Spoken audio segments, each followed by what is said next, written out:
नमस्कार, आप देख रहे हैं न्यूज फॉर नेशन और मैं हूं आपके साथ अंजलि। शिक्षक के साथ लूटपाट की घटना का 12 घंटे में खुलासा। देसी कट्टे के साथ और बाइक जो चोरी हुई थी उसके साथ अपराधी को गिरफ्तार कर लिया गया है।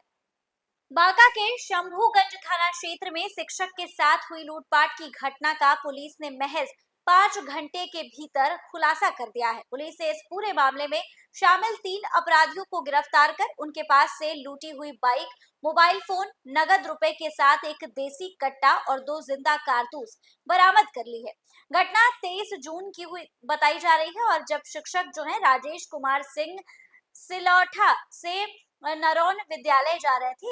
इसी दौरान चकरतनी पुल के समीप 3 अज्ञात अपराधियों ने उन्हें हथियार के बल पर रोका और उसके बाद से उनकी मोटरसाइकिल, मोबाइल फोन और उनके जेब में जो 2000 रुपए नकद पड़े हुए थे उसे लूटपाट कर वहां से भाग गए। घटना के बाद पीड़ित शिक्षक ने शंभूगंज थाना में इस बात की सूचना दी, जिस पर आरक्षी अधीक्षक उपेंद्र नाथ वर्मा ने निर्देश अनुसार डीपीओ विपिन बिहारी के नेतृत्व में एक विशेष टीम का गठन किया गया।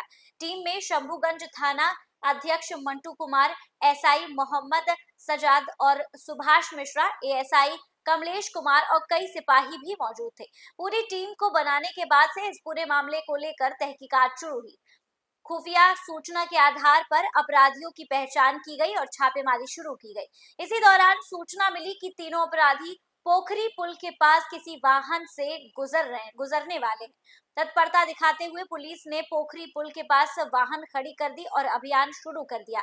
जांच के दौरान जैसे ही 3 संदिग्ध एक बाइक पर सवार होकर वहां पर पहुंचे, पुलिस वालों ने उन्हें तुरंत देखा और उनको धर दबोचा। उसके बाद से अब इस पूरे मामले में पुलिस वाले जो हैं उनसे पूछताछ कर रहे हैं। पूछा जा रहा है कि आखिर उन लोगों के साथ और भी लोग शामिल थे या फिर वो लोग उतने ही थे। तलाशी के दौरान पीयूष कुमार उर्फ गोलू के पास से लूटी हुई बाइक, मोबाइल फोन, 2000 रुपए नकद, एक देसी कट्टा और 2 जिंदा कारतूस बरामद की गई है।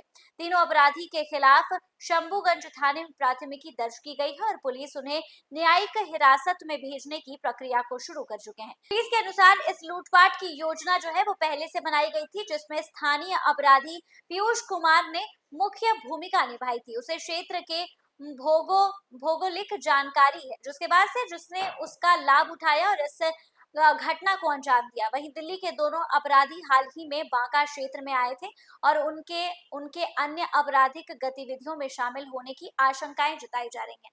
फिलहाल आपको बता दें कि पुलिस वालों ने जिन 3 अपराधियों को गिरफ्तार किया है उनसे पूछताछ की जा रही है और उनका बैकग्राउंड वेरिफिकेशन किया जा रहा है कि आखिर जो पहला आदमी पकड़ा गया है जिसको भूगोल की काफी अच्छी नॉलेज थी और जिसने इस पूरी घटना का प्लानिंग प्लॉटिंग किया था, उससे पूछताछ की जा रही है।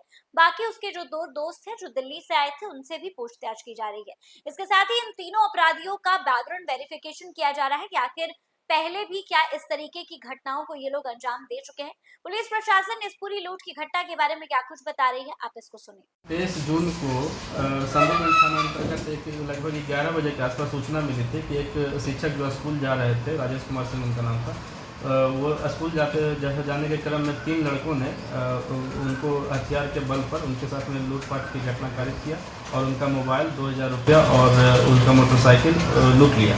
जैसे ही यह सूचना थाना को मिली और हम लोगों को मिली, एक टीम का गठन किया गया।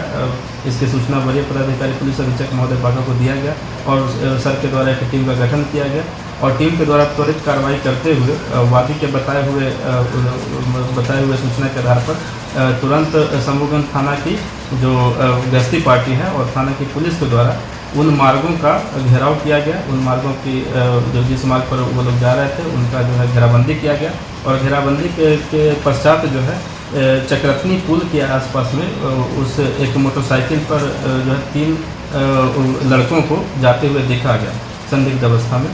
तो जो जैसे ही ये सूचना मिली उनको देखा गया, तुरंत जो है गश्ती पार्टी के द्वारा उसका जो है ये पीछा किया गया और पीछा करते हुए उसको रोक करके तुरंत उसकी जमा तलाशी हुई और जमा तलाशी के उपरांत जो है जो लूटा गया मोबाइल था, लूटा गया मोटरसाइकिल था और लूटा गया जो 2000 रुपया था, तीनों चीज़ें जो है त्वरित रूप से उसके पास से बरामद हुई और तीनों लड़कों के पास से एक के पास से एक देसी कट्टा और 2 लोगों के पास से 2 कारतूस बरामद हुआ।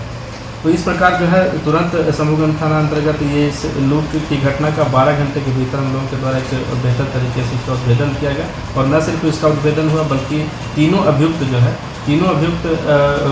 और जो बरामद जो लूटी गई सामग्री थी उस सारी सामग्री का तुरंत जो है बरामद कर लिया गया है। तीनों आरोपी नाबालिग? हाँ, तीनों लड़के नाबालिग हैं। और इसके पहले भी जो है पीयूष कुमार एक लूट कांड में दोषी था। एक पिछले वर्ष जो है एक टोटो का लूट हुआ था, उसी में ये नामजद भी था और इसी में इसको पकड़ करके जो है रिमांड होम में भेजा गया था। वहाँ से ये लड़का छूट गया और यहाँ से वो फिर दिल्ली चला गया और दिल्ली के उपरांत जाने के बाद जो है दिल्ली से ही ये 3 दिन पहले ही ये यहाँ समूहगंज थाना अपने घर आया था और दिल्ली से ही 2 लड़कों का एक गैंग बना करके 2 लड़कों के साथ में 3 लोगों का एक गैंग बना करके यहाँ पर आया था और इसका मंशा यही था कि यहाँ पर लूट की घटना खारिज करके फिर वापस दिल्ली भाग जाता। इसी तरह से जो है पूरा गैंग ये संचालित करने के फेर में था और न सिर्फ बिहार बल्कि समझिए कि चूँकि इसमें दिल्ली के भी लड़के थे, दिल्ली के आसपास के राज्यों में इसके द्वारा जो है लूट की घटना खारिज की जाती है।